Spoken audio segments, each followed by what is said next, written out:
15 de outubro de 1844. Nascia Friedrich Nietzsche, o homem que mais tarde desafiaria a moral, a religião, os ídolos e até a própria lógica da existência. Um gênio que enxergou fundo demais, e talvez por isso tenha sido consumido por aquilo que viu. Nietzsche cresceu num ambiente marcado por disciplina e fé. Filho e neto de pastores luteranos, era esperado que seguisse o mesmo caminho. Mas não foi isso que aconteceu. Com apenas 24 anos, tornou-se um dos professores universitários mais jovens e respeitados da Europa. Seu futuro acadêmico parecia brilhante. Só que ele fez o impensável. Renunciou ao cargo, à estabilidade e ao prestígio, para se isolar do mundo. Nietzsche escolheu o silêncio, a solidão e o exílio voluntário para refletir e escrever. Foi no meio do nada que ele começou a enxergar o todo. O que ele encontrou ali não foi consolo. Foi a verdade crua. Uma verdade que ninguém queria ouvir e que poucos até hoje têm coragem de encarar. Nietzsche percebeu que boa parte da cultura, da moral, da religião e até da filosofia era baseada em ilusões, em construções artificiais criadas para nos proteger do caos. E foi aí que ele começou a demolir, com palavras, tudo o que parecia sagrado. Mas ele não fez isso por ódio. Fez porque acreditava que o ser humano só poderia ser livre de verdade se parasse de mentir para si mesmo. Essa busca insaciável por significado, por lucidez, por um enfrentamento radical da existência, custaria caro. Nietzsche passou boa parte da vida sendo ignorado, mal compreendido e profundamente solitário. E aos 44 anos, sucumbiu a um colapso mental que o afastou para sempre da vida pública. Passou seus últimos 11 anos em silêncio, isolado, quebrado pela mente que o tornou imortal. Mas antes de cair, ele deixou ideias que continuam incendiando o mundo até hoje. E tudo começa com uma sentença explosiva, uma frase que abalou os pilares da cultura ocidental. Deus está morto, e nós o matamos. Poucas frases na história da filosofia causaram tanto impacto quanto essa. Deus está morto, e nós o matamos. Nietzsche não escreveu isso como provocação barata. Ele não estava simplesmente negando a existência de um ser divino. O que ele queria dizer ia muito além. O mundo moderno já não vive como se Deus existisse, mas ainda finge que vive. Para Nietzsche, o avanço da ciência, da razão e da crítica intelectual destruiu silenciosamente os fundamentos da moral cristã. As pessoas continuavam indo à igreja, falando em pecado, no céu, no inferno. Mas no fundo a fé já não era mais real, estava vazia, estava morta.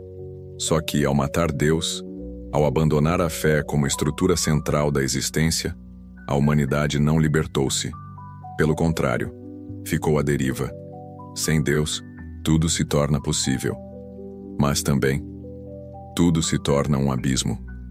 A morte de Deus não é uma celebração, é um aviso. Nietzsche sabia que, sem um sentido absoluto para a existência, o ser humano seria forçado a encarar o vazio. E esse vazio, segundo ele, não seria preenchido facilmente. A consequência direta dessa morte é o que Nietzsche chama de niilismo. A sensação de que nada tem valor, de que tudo é relativo, de que não há mais verdades sólidas, nem propósito superior. Mas Nietzsche não queria que nos afundamos nesse buraco. Ele queria nos empurrar para algo maior. Queria que, sem Deus, o ser humano se tornasse forte o suficiente para criar seus próprios valores. Só que essa transição, de uma humanidade protegida por crenças para uma humanidade responsável por si mesma, seria brutal. E é por isso que ele escreve com tanta força, com tanto incômodo, com tanta dor. Nietzsche não estava zombando da fé. Ele estava dizendo: a fé morreu, e agora ou nos reinventamos ou afundamos. Esse é o ponto de partida para tudo o que viria depois. Uma crítica feroz ao moralismo, à cultura da culpa, às regras universais. e principalmente aos ídolos que inventamos para não encarar a vida como ela é. É sobre isso que vamos falar a seguir. Se Deus está morto, com o que ficamos? Com o nada. E foi justamente esse nada que Nietzsche chamou de niilismo, uma sensação de vazio existencial, de perda de sentido, de que nada mais tem valor real. Mas atenção, Nietzsche não era um defensor do niilismo. Ele não celebrava o colapso de tudo. Pelo contrário, ele o via como uma doença da modernidade, um estágio perigoso da humanidade que ainda não aprendeu a viver sem as muletas metafísicas. O niilismo, para ele, nasce quando percebemos que os antigos valores, religiosos, morais, culturais, já não nos dizem mais nada. Mas, ao mesmo tempo, ainda não tivemos coragem de criar valores novos. E aqui entra uma das críticas mais afiadas de Nietzsche. Ele dizia que o ser humano, quando se vê diante do abismo do sentido, ao invés de encarar a realidade, corre para os ídolos. Mas o que são esses ídolos? Nietzsche chama de ídolos todas as ideias, crenças e valores que nos prometem segurança, mas à custa da verdade. Ideais perfeitos, dogmas, morais, sistemas de pensamento rígidos, tudo aquilo que nega a vida como ela é, em nome de uma pureza imaginária. Essa crítica atinge em cheio religiões, filosofias idealistas, doutrinas absolutas. Tudo que tenta encaixotar o ser humano num modelo fixo de bem e mal, certo e errado, é para Nietzsche um disfarce da covardia. E aí está a virada. Nietzsche não quer que você abrace o caos por abraçar. Ele quer que você abandone o medo de viver com intensidade e com verdade. É aqui que ele se distancia de Platão, por exemplo. Enquanto Platão dizia que o mundo verdadeiro está fora, em um plano ideal, perfeito, Nietzsche dizia o oposto. O mundo verdadeiro é esse aqui, imperfeito, pulsante, contraditório. Platão nos convida a sair da caverna. Nietzsche diz: fique na caverna, mas enxergue o que há de mais autêntico nela, você mesmo. A filosofia nietzschiana é um chamado brutal à honestidade. Ela te pergunta: você vive por aquilo que sente ou por aquilo que disseram que você deveria sentir? Você pensa com a sua cabeça ou com a cabeça dos outros? Destruir ídolos para Nietzsche não é destruir fé ou valores. É destruir aquilo que impede o nascimento do indivíduo autêntico. E essa destruição não é um fim, é um começo. O começo da reconstrução do sentido, por você, a partir da sua própria experiência, vontade e visão de mundo. Mas para isso, é preciso uma nova métrica, uma forma inédita de avaliar o valor da vida. E é aí que entra uma das ideias mais profundas e inquietantes de toda sua obra, o eterno retorno.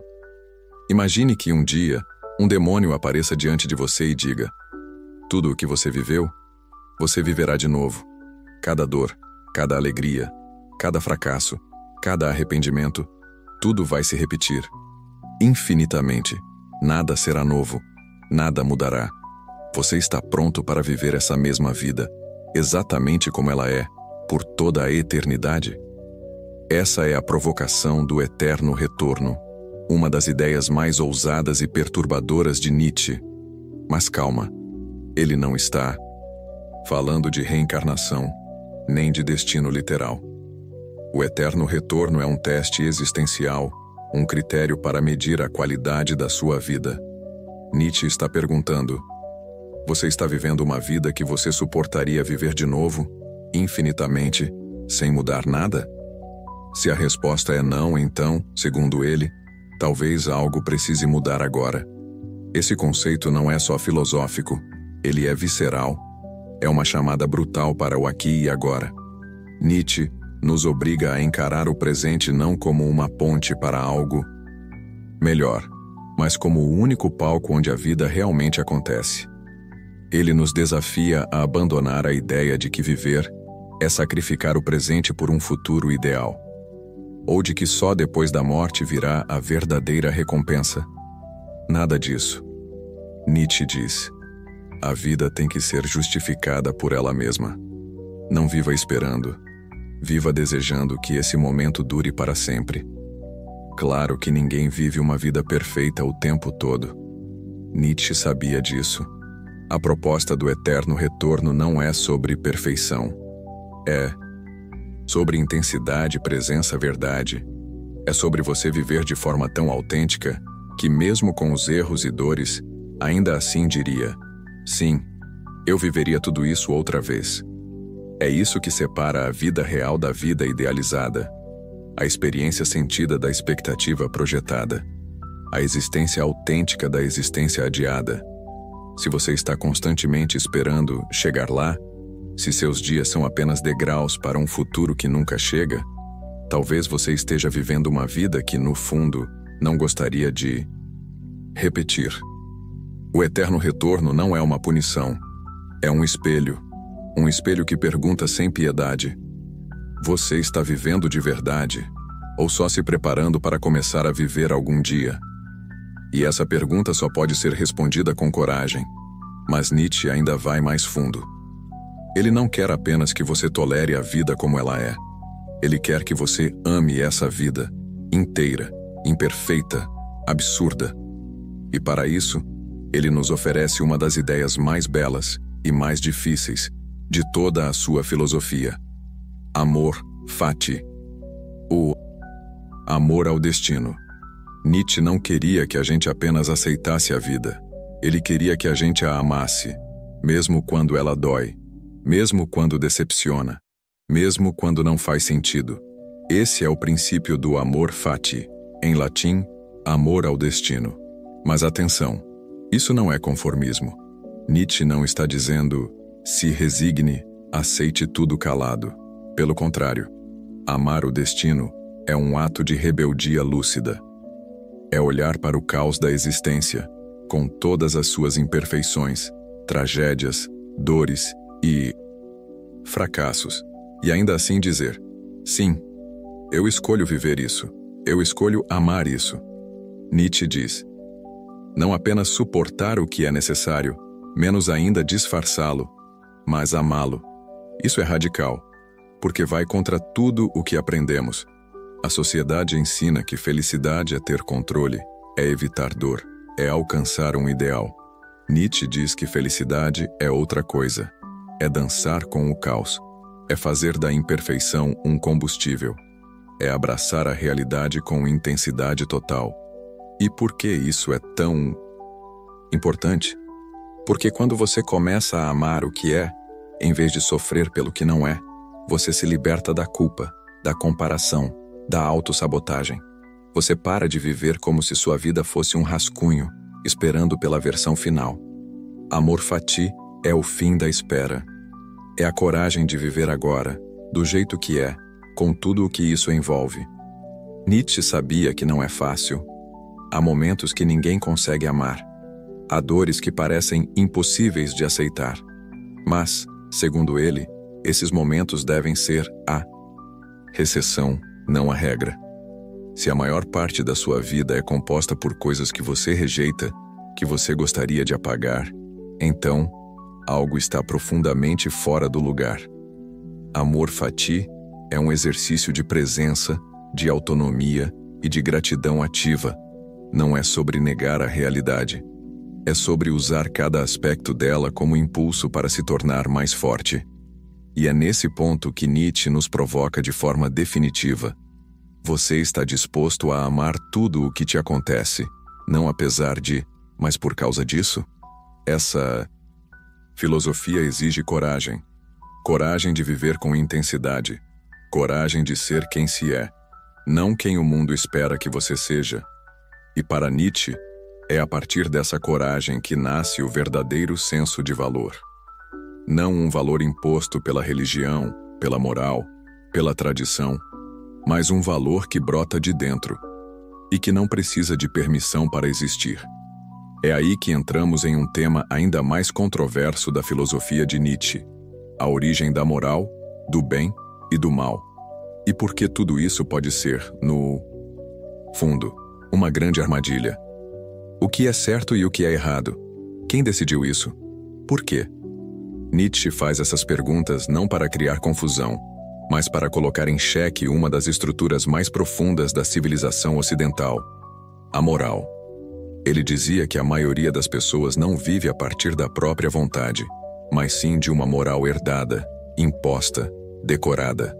Uma moral que ensina que desejar é perigoso, que se destacar é arrogância, que a humildade deve ser submissão e que o sofrimento é nobre. Mas Nietzsche pergunta: e se essa moral não nasceu da virtude, mas da fraqueza? Essa é a base da sua crítica àquilo que ele chamou de moral dos escravos. Para ele, ao longo da história, os indivíduos mais fracos, ressentidos, frustrados, aqueles que não conseguiam impor sua vontade ao mundo, criaram uma nova moralidade como forma de se proteger. Transformaram sua impotência em virtude. Não posso dominar? Então direi que o domínio é mau. Não posso vencer? Então farei da derrota um sinal de pureza. Não posso desejar com intensidade? Então condenarei o desejo. Essa inversão de valores, segundo Nietzsche, gerou uma cultura onde o forte é visto com desconfiança e o fraco é santificado, onde a autopunição é celebrada, onde a vontade de potência, ou seja, a força de se afirmar como indivíduo, é suprimida em nome da obediência. Essa crítica não é um elogio à brutalidade. Nietzsche não está dizendo que devemos ser tiranos. O que ele propõe é algo mais sutil e mais difícil: recusar. Viver sob regras que foram criadas para domesticar o espírito. E no lugar disso, criar os próprios valores. É isso que ele chama de vontade de potência. A força criadora que rompe com a moral do rebanho e afirma a singularidade de cada um. O verdadeiro bem, para Nietzsche, não é seguir um código moral absoluto. É ter coragem de viver com autenticidade, mesmo que isso te afaste da aprovação social. É transformar a vida em obra, e não em submissão. Isso, é claro, gera atrito, gera rejeição, gera solidão. E Nietzsche pagou esse preço, porque ao recusar os dogmas, ele também se isolou de tudo. E sua mente, tão potente quanto solitária, acabou cedendo. Nos últimos anos de sua vida, Nietzsche não pôde mais escrever, nem pensar com clareza. Ele foi vencido não pelas ideias dos outros, mas pelo peso de suas próprias ideias. E ainda assim, ele deixou algo que poucos deixaram: uma filosofia que não pede permissão para existir. Uma filosofia que não consola, mas liberta. Nietzsche não escreveu para ser entendido facilmente. Ele escreveu para incomodar, para despertar, para rasgar os véus do conforto. Enquanto muitos filósofos tentaram responder às perguntas da vida com esperança, ele preferiu fazer o oposto: te entregar o abismo e perguntar se você consegue encará-lo sem fugir. A morte de Deus, o niilismo, o eterno retorno, o amor fati, a crítica à moral. Tudo isso não é um convite ao desespero, é um chamado à coragem. Nietzsche acreditava que a maior liberdade humana está em criar o próprio caminho, os próprios valores, o próprio sentido, mesmo diante do caos. E agora eu te pergunto: você tem coragem de viver sem certezas prontas? De encarar a vida como ela é, e não como prometeram que ela deveria ser? Deixe sua resposta nos comentários. Qual a ideia de Nietzsche mais te provocou? Qual te libertou ou te incomodou? Se esse vídeo mexeu com você, curta, compartilhe e se inscreva no canal. Essa odisseia só é possível com pensadores como você, que não aceitam respostas fáceis e têm sede de compreender o mundo de forma mais profunda. Ative o sininho, porque nos próximos vídeos, vamos continuar mergulhando no pensamento dos filósofos mais inquietantes da história. Nos vemos na próxima jornada.